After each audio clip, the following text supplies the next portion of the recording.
Hello everyone, welcome back to my Let's Play of Zelda II, The Adventure of Link. And here in our second town, the town of Ruto. So let's talk with some people here, see if we can get some clues. Maybe they can point us in the right direction of Palace number 2. The people in Palace 1, in the first village, Rauru, showed us how to get to Palace 1, so let's see if these people can help us with Palace 2. So you might be wondering, why did I use shield? There's no enemies in this area. Well, I wanted to show something off here, so I used some magic there. And that's this guy. I am Error. He's going to be important a little bit later. We're going to come back and talk with him later, but the reason I wanted to use that magic was to show off this lady in yellow. So, there was that lady in red, the younger lady in red. There's one in every village, and she will restore your life. This older woman in yellow, if we talk with her, she will restore our magic. So, that's pretty nice. So yeah, from now on, each town will have a woman in red, a young woman in red who will heal our life, and an older woman in yellow who will heal our magic. So that kind of gave us a good clue that there is magic in the cave south of the castle. And this woman gives us our little mini quest. A Goriah of Tantari Desert stole their trophy. So that's our mini quest. We're going to have to go find that trophy. There was that little desert by the forest when we were coming to this town. That's Tantari Desert. So we're going to have to go there and see if we can find a Goriah. So that other lady mentioned that use the keys and palaces they're found in. There's no merchants in this game to buy keys like in the first game. So yeah, all the keys you find got to be used in the palace that you find them in. So here in Tantari Desert, look, we encountered a fairy. Sometimes instead of blobs and man monster shadows, you'll run into like a fairy will pop up. When you touch a fairy, rather than getting into a side-scrolling battle arena, you'll get into a one screen wide area with just a fairy floating in it. You touch the fairy, it refills all your life. So here's the Goriah, and it looks like you got the trophy, and that completes the mini quest for Ruto Town. We're going to return that statue to the woman. That'll allow us access to see the wise man in that town. But before we do that, we're going to head south of the castle and use the clues that other man told us. He told us there's magic to the south of the castle. So let's head south of the castle. And we're going to see a cave. And we're also going to see another palace down there. That's palace number 2, but we won't be going there for a little bit. We have other mini quests we want to do. But we want to come down to this cave and we get our first magic container. It's like a heart container in that it's going to increase our magic level. There's 4 heart containers, 4 magic containers. You have to get all 4 magic containers to beat the game. Because you have to get them because the 7th magic container, getting the 7th magic container locks you out. You need to get all the spells, basically. If you don't get all the magic containers, you won't be able to get all the spells, so. But that's much, much later in the game, so. But yeah, so it's important that we get all those magic containers. So we also increased our magic level there for a little bit. We want to start increasing our magic level and life level up to about 3. Then I start focusing on life again, so. I wanted to find this old woman earlier, but she mentions Hammer, Spectacle Rock, Death Mountain. Yeah, Death Mountain is back in this game. The whole area where the first game took place in is actually a small little area in this larger map that we got. So, and I'll point that out. But first, let's talk with this woman, and we tell her, "Hey, we got your trophy," and that completes this mini quest. And she's gonna let us see the wise man in this town. What magic spell are we gonna get? Well, let's see. So keep in mind when we get this magic spell, watch the amount of, look at the number by shield. Last time it was 32, now it's only 24 because we raised our magic level to 2. Every time we raise our magic level, the spells are going to get cheaper to cast. So we raised our magic level to 2, so now instead of 32 units of magic, our shield is only going to cost 24. So we got the second spell there, Jump.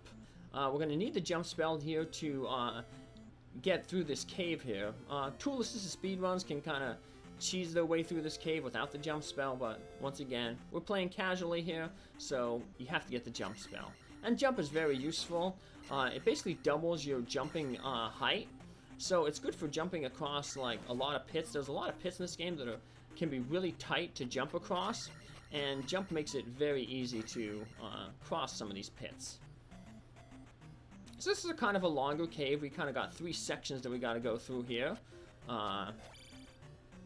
And in the 3rd section, we'll finally see where we need the jump spell to progress. So, just crouch down, stab these louders. We got Gorias here. You can kind of crouch and hit their boomerangs, luckily. Block them with their shield. Just like the first game, non-magical attacks you can block with your shield. There's no shield upgrade, but there is a spell that we'll get that will increase our shield power. And that'll be used to block magical attacks, so... Now, these red bats, when they land, they turn into like a gargoyle creature, and that gargoyle shoots fire. We'll eventually get a spell that can cast fire like those gargoyles spit. And that goes back to what that man in the first town said, if all else fails, use fire. So don't worry too much about your life going through that cave, because right outside the cave here, we have a ferry.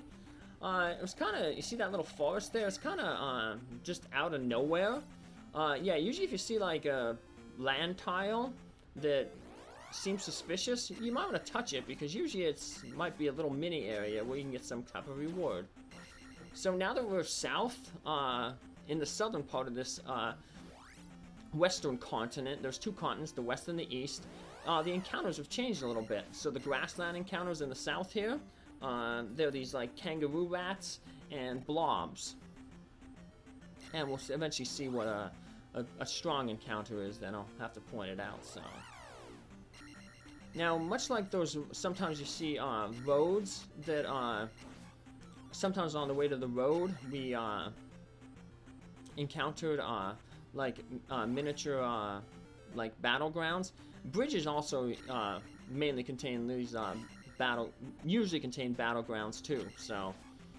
And these first few are pretty easy. We got these fish that jump out. And other ones we're going to get like bubbles, but toward the end of the game, they get a lot tougher because there'll be holes in the bridges, so... There's a suspicious looking forest, let's walk into it. We got some kangaroo rats, and we get another point bag. So, and we get another point bag from the enemies. A 1 in 8 chance of that drop, remember, small enemies. 1 in 8 chance of having a P bag drop, 7/8 being a blue jar, which refills 16 units of magic, or 1 entire block of magic. Also notice that when you get a level up, it will refill whatever level you got. So I got a magic refill there, a level in magic, so it refilled my magic. If I got a life level up, it would it would fill my life up. So here's our 3rd town, the water town of Saria. Eyes of Ganon are everywhere, and that's important for this town. Beware, he says. I cut off there a little bit here. Eyes of Ganon are everywhere. Be careful. And that's important in this town because the people who don't have anything important to say, when you talk with them, they can turn into the bats. So you don't want to talk in front of somebody, like, on top of their sprite, like I'm doing with this woman here. But here's our mini quest for this little town. This woman has lost her mirror. If we go into this little building, it's empty. But if we press B while walking around, a lot of times empty buildings actually have things in them. We press B by the table, and hey, we find a mirror under the table. We'll talk with that woman on our way back, but let's head over here and talk with some more people. In Maduro, find a handy glove. Okay. Here's the woman who's going to refill our magic. But our magic is already full. Here's a monster, but he's a friendly monster. He's just sleeping. But if we bug him 4 times, he'll give us a clue. Let me be. Master is in woods north of river. Okay. So we're going to have to check out the woods north of the river to find a master. Why is it important that we find a master? Well, because if we head over to this screen here, there's a big, large river there. And this guy here, he's the guard of the river, and he's only going to let river folk cross this river. But he'll also let people have the master's permission. So we got to find the master to get permission, because we're going to eventually have to cross that river.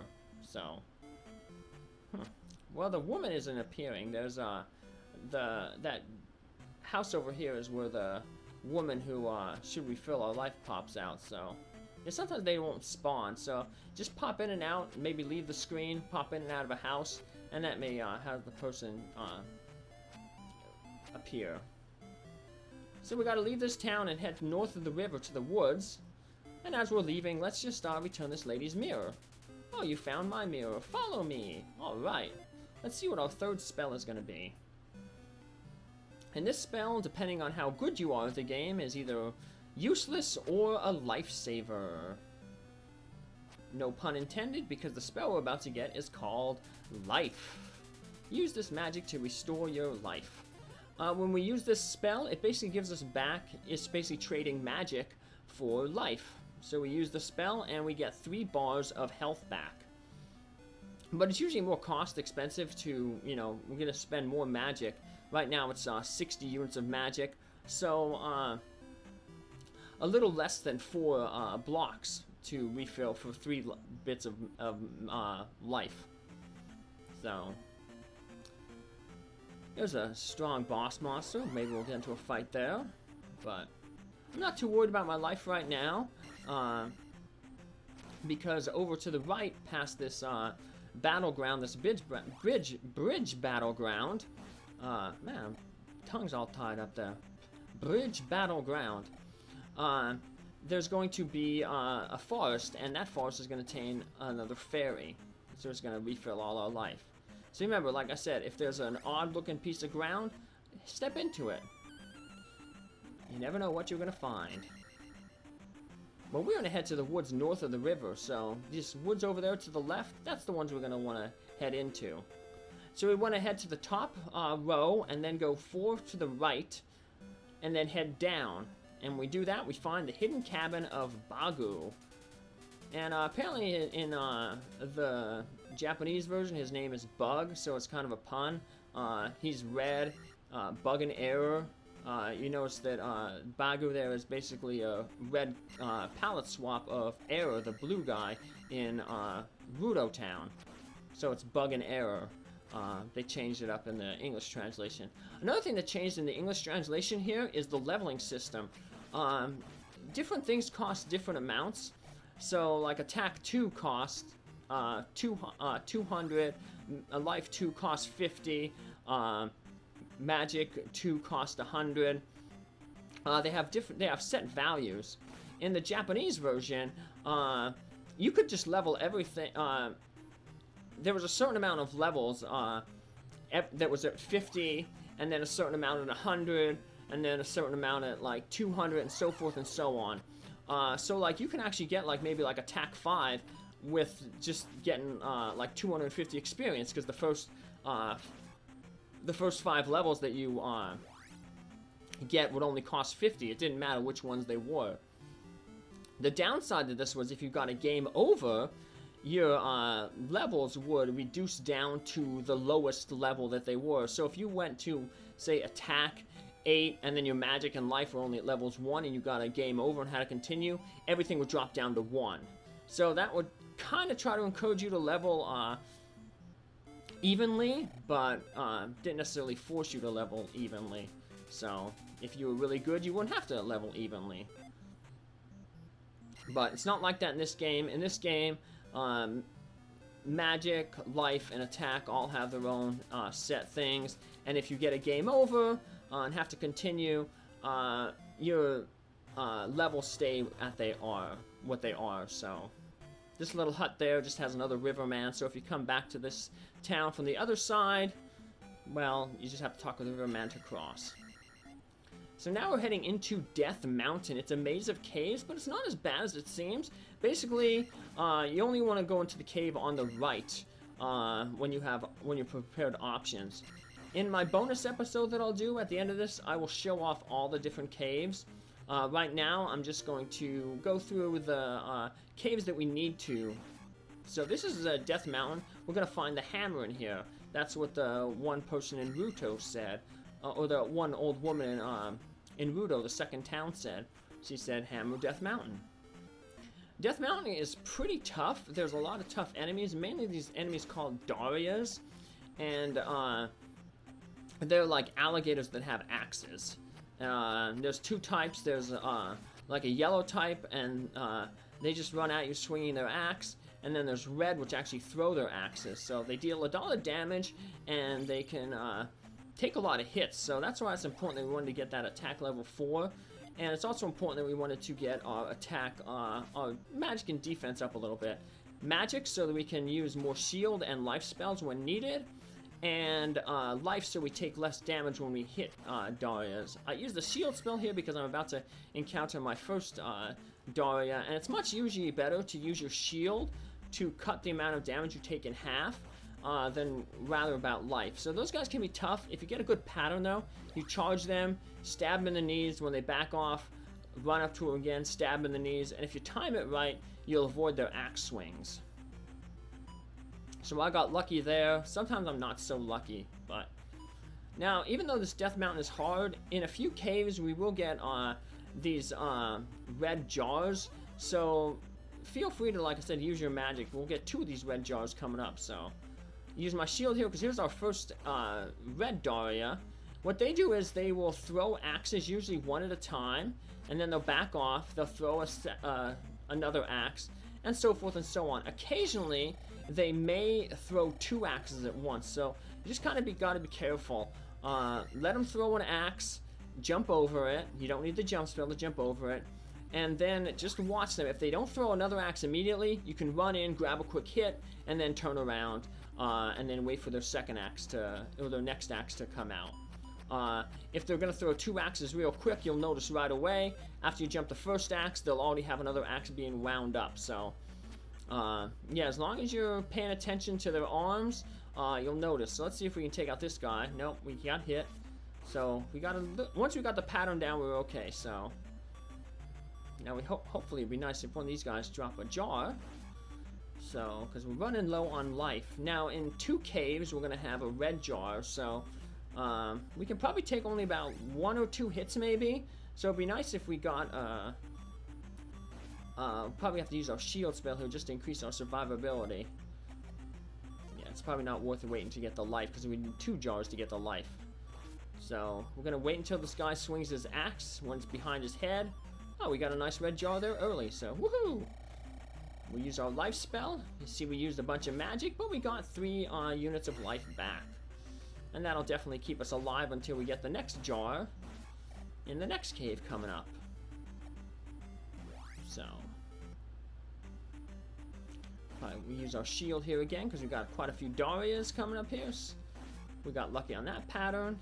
And we don't worry about magic in this cave because, like I said, there's a red jar at the end of this cave. So, we're getting lots of experience here, which is good. Because we want to try to get attack level 5 before we head into the Parapa Palace 2. So let's get the jar here. And we're going to head down into this section of the game, which is actually the small area of level 1. We have the Lost Woods, we have the Green Woods on the right over there. And we have new encounters here. Tough Desert, we got 2 Garias on the right and the left. And blink. And then we have, see that little lake there? That's very similar to the lake where level 1 was. And then we have the woods down here, which is the Lost Woods, and then the graveyard to the left of the Lost Woods. And then the top there is Death Mountain. So we only had a little portion of Death Mountain in the first game. So yeah, it's really neat to have that little throwback there to the first game. So, ooh, we got a red jar, woohoo! That'll help us fill up our life, and we fill up our magic. So let's head to that cave there, and that's where we'll pick up in our next episode. Take care, have a good day. Bye!